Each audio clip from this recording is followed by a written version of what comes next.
नमस्कार मित्रांनो, स्वागत आहे आपल्या सर्वांचं आपल्या चॅनल महाकरियर मंचमध्ये। आज आम्ही तुमच्यासाठी SBI क्लर्क भरती 2025 बद्दल संपूर्ण माहिती घेऊन आलेलो आहे। संपूर्ण माहिती तुम्हाला सांगणार आहे की पदे किती आहेत, पगार किती आहे, अर्ज प्रक्रिया कशी करायची आहे, अर्ज शुल्क किती असेल, सिलेबस काय असणार आणि पुस्तकं कुठले तुम्ही वापरू शकता ही एक्झाम क्लिअर करण्यासाठी। जसं तुम्ही स्क्रीनवरती बघू शकता, मोठी बंपर भरती दिलेली आहे SBI कडून।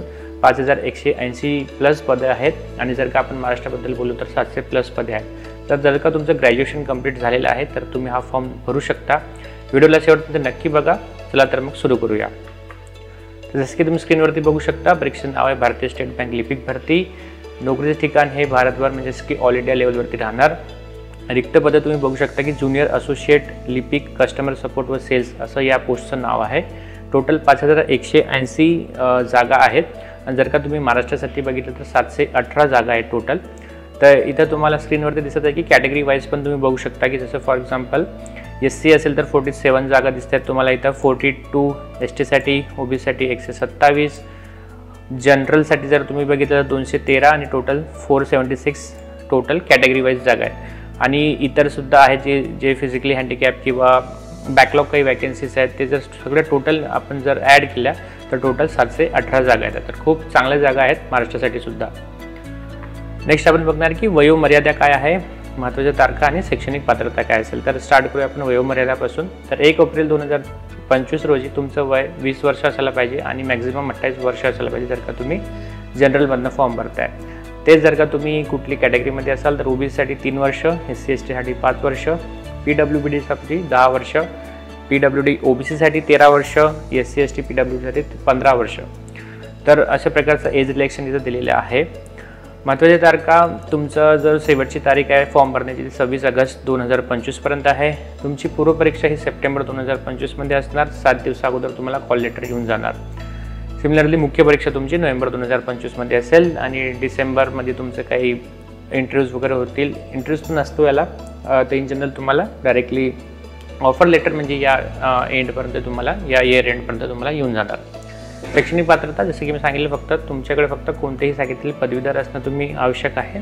तुम्हाला स्थानिक भाषेचे ज्ञान असणं आवश्यक आहे, वाचन लेखन बोलणं येणं आवश्यक आहे।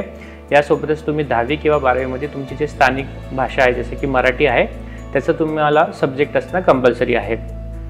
जर नसेल तर काय करायचं ते आपण पुढच्या स्लाईडमध्ये बघूया। अर्ज कसा करायचा आहे, इथं तुम्हाला URL दिसतं, या URL जायचं आहे आणि या URL वरती गेल्यानंतर तुम्हाला हे ओपन होणार ही लिंक। तिथं तुम्हाला सगळे डिटेल्स तुम्हाला भेटतील। तर तिथं तुम्हाला पहिले तर रजिस्ट्रेशन करायचं आहे OTP टाकून, नंतर लॉग इन करायचं आहे, नंतर तुमचा पर्सनल ॲड्रेस, एज्युकेशनल डिटेल्स टाकायचे आहेत, फोटो आणि सिग्नेचर अपलोड करायची आहे, ॲप्लिकेशन फी भरायची आहे, फायनल सबमिशन करायचं आहे आणि प्रिंटआउट काढून ठेवायची आहे। निवड प्रक्रिया आपण बघणार आहे। तर जसं बाकी IBPS एक्झाम्स असतात तसं सेमच आहे। 2 फेजेसमध्ये होतील, प्री आणि मेन्स। तसं तुम्ही इथं बघू शकता की प्री एक्झाम जी आहे ती 100 मार्कासाठी असणार आहे। ऑनलाईनपणे होणार पूर्णपणे, 1 तासाचा वेळ असेल आणि 3 सेक्शन्स असतील। इथं पण तुम्हाला जो ड्युरेशन असतो तो सेक्शन वाईज असतो। जसं की तुम्ही इंग्लिशसाठी 20 मिनटं, नंतर तुमची जर मॅथ्स असेल तर त्याला 20 मिनटं आणि रिझनिंगसाठी 20 मिनटं। तर अशा प्रकारे तुम्हाला फेज 1चे हे इथं डिस्ट्रीब्युशन दिलं आहे। फेज 1 झाल्यानंतर ज्यांची पण म्हणजे जे पण सिलेक्ट होतील तर सिलेक्शनसाठी त्यांनी 10 टाइम्स ठेवल्या, म्हणजे 1 पोस्टसाठी ते 10 मुलं सिलेक्ट करणार आहेत आणि जो पण कट ऑफ जाणार त्यानुसार तुम्हाला फेज 2 साठी तुम्ही एलिजिबल असणार। तर फेज 2 साठी अगेन 4 सब्जेक्ट असतात। तर पहिला तुमचं जनरल फायनान्शियल अवेअरनेस, सेकंड तुमचं जनरल इंग्लिश, थर्ड तुमचं क्वांटिटेटिव्ह ॲप्टिट्यूड आणि फोर्थ असतं तुमचं reasoning ability and computer aptitude. तर टोटल 2 तास 40 मिनिटाचा हा पेपर असतो। 190 क्वेश्चन्स असतात आणि 200 मॅक्झिमम मार्क्स असतात। चुकीच्या उत्तरासाठी अगेन तुमचं 1/4 गुण मायनस केला जातो इथं प्री आणि मेन्समध्ये।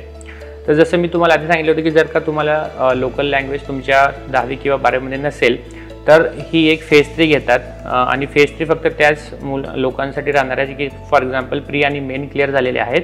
त्यानंतर जर का तुमच्या 10वी किंवा मार्कशीटमध्ये मराठी सब्जेक्ट नसेल तर तुम्ही ही फेज 3 तुमच्यासाठी असणार, ज्याच्यामध्ये नॉन व्हर्बल टेस्ट घेतला जाणार। त्याच्यात की तुम्हाला ऑब्जेक्टिव्ह असतील, 3 पॅसेज देतील, सब्जेक्टिव्हचे 3 पॅसेज देतील, टोटल क्वेश्चन्स 15 असतील, मॅक्झिमम मार्क 15 आणि व्हर्बल टेस्टवरती यांनी काही ब्लँक करून ठेवलं आहे त्याचे 5 मार्क असतील आणि असे 20 मार्क त्यांनी डायरेक्टली म्हटले। ठीक आहे, तर हे 3 फेजेसमध्ये तुमची एक्झाम होणार आणि तुम्ही जर का सगळे ऑल क्लिअर केलं तर तुम्हाला डायरेक्टली कॉल लेटर येणार. म्हणजे की तुम्हाला पहिले तर SBI एक म्हणजे की मार्क्स अनुसार शॉर्टलिस्ट करणार आणि जर तुम्ही टॉपर असाल तर तुम्हाला नक्कीच कॉल लेटर येऊन जाणार. सिलेबस आता बघूया आपण. सामान्य ज्ञानासाठी तर इन जनरल करंट अफेअर्स तुम्हाला बघायचे आहेत.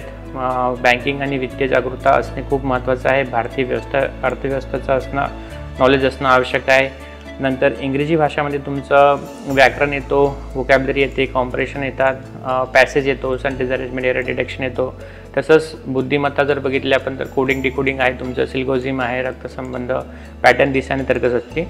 मॅथ्समध्ये मेनली डेटा इंटरप्रिटेशनवरती यांचा जास्त भार असतो SBIचा, तर ते तुम्हाला चांगलं प्रिपेअर करायचं आहे. आणि तुमचे नंतर मग संख्यात्मक क्षमता, सरासरी, नंतर वेळ, काम, गती, तर साधारण व चक्रव्यूह, व्याज याच्या बेसिसवरती तुम्हाला मॅथ्समध्ये क्वेश्चन्स राहतील. संगणक ज्ञान तुम्हाला जो मेन्ससाठी लागणार आहे त्याच्यात तुम्हाला बेसिक संगणक, हार्डवेअर, सॉफ्टवेअरचं नॉलेज असणं आवश्यक आहे. MS ऑफिसबद्दल सर्व माहिती असणं आवश्यक आहे. इंटरनेट व नेटवर्किंग, माहिती सुरक्षा अँड डेटा बेसिक्सचं तुम्हाला नॉलेज असणं आवश्यक आहे. वेतन श्रेणी पण खूप चांगली आहे. पे स्केल तुम्ही इथं बघू शकता 24,500 1340 स्टार्ट होणार. 7 स्केल पे म्हणतो आपण याला. तर स्टार्टिंगच तुमची जी असणार ती तुमची डायरेक्टली 26,730 असणार. प्लस हे यांनी म्हटलं की 2 ॲडव्हान्स इन्क्रीमेंट तुम्हाला ॲडमिसिबल असेल जर का तुम्ही ग्रॅज्युएट्स असाल तर खूप चांगला पगार राहणार आहे तुम्हाला इथं. परीक्षा शुल्क तुमची जी आहे ती सामान्य OBCसाठी 750 रुपये आहे. SC ST कुठलीही फी नाही, 0 फी तुम्हाला इथं लागणार आहे.